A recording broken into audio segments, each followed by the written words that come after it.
বিসমিল্লাহির রাহমানির রাহিম। সূরা হামিম সাজদা। আয়াত 47। কিয়ামতের জ্ঞান শুধু আল্লাহর কাছেই ন্যস্ত, তার অজ্ঞাতসারে কোনো ফল আবরণ হতে বের হয় না, কোনো নারী গর্ভধারণ করে না এবং সন্তানও প্রসব করে না। যেদিন আল্লাহ তাদেরকে ডেকে বলবেন আমার শরিকরা কোথায়, তখন তারা বলবে আমরা আপনার নিকট নিবেদন করছি যে এ ব্যাপারে আমরা কিছুই জানি না। আয়াতের তাফসীর। কিয়ামতের জ্ঞান কেবল আল্লাহর নিকটে আছে। তার অজ্ঞাতসারে কোনো ফল আবরণ মুক্ত হয় না, কোনো নারী গর্ভধারণ ও সন্তান প্রসব করে না। 2.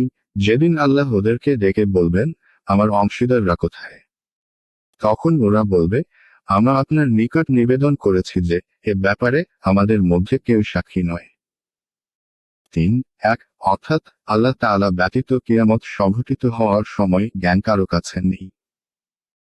এই জন্য যখন জিবরিল আলাইহিস সালাম নবী সাল্লাল্লাহু আলাইহি ওয়াসাল্লাম কে কিয়ামত সম্পর্কে জিজ্ঞাসা করলেন তা কখন ঘটবে, তখন উত্তরে তিনি বললেন এ ব্যাপারে আমার অতটাই জ্ঞান আছে যতটা জ্ঞান তোমার আছে। অন্য স্থানে আল্লাহ তাআলা বলেন এ চরম জ্ঞান তো তোমার পালনকর্তাদের কাছে। সূরা নাজিয়াত ৭৯-৪৪ আয়াত। তিনি আরো বলেন তোমাকে জিজ্ঞাসা করে কিয়ামত কখন অনুষ্ঠিত হবে, বলে দাও এই দিনের খবর তো আমার পালনকর্তার কাছেই রয়েছে।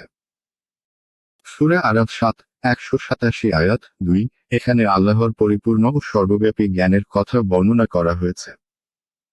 তার এই জ্ঞান বৈশিষ্ট্যে কেউ অংশীদার নেই, অর্থাৎ এরূপ পরিপূর্ণ ও সর্বব্যাপী জ্ঞান তিনি ছাড়া আর কারো কাছে নেই, নবীদের কাছেও নেই। তারা সেই পরিমাণ জ্ঞান লাভ করে থাকেন যে পরিমাণ আল্লাহ তাআলা তাদেরকে ওহী মারফত দান করে থাকেন। আবার তাদের এই অহলব্ধ জ্ঞান ও নবুয়তের মর্যাদা ও তার দায়িত্ব পালনের সাথে সম্পৃক্ত, অন্যান্য বিদ্যা ও বিষয়ের সাথে নয়।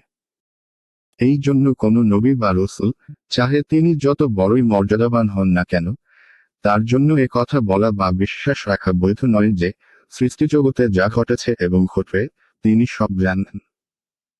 কারণ এ গুণ ও বৈশিষ্ট্য একমাত্র মহান আল্লাহর, যে ব্যাপারে অন্য কাউকে শরিক করা হলো শিরক। 3. অর্থাৎ বর্তমানে আমাদের মধ্যে কোনো ব্যক্তি এটা মানার জন্য প্রস্তুত নয় যে তোমার কোনো শরিক আছে।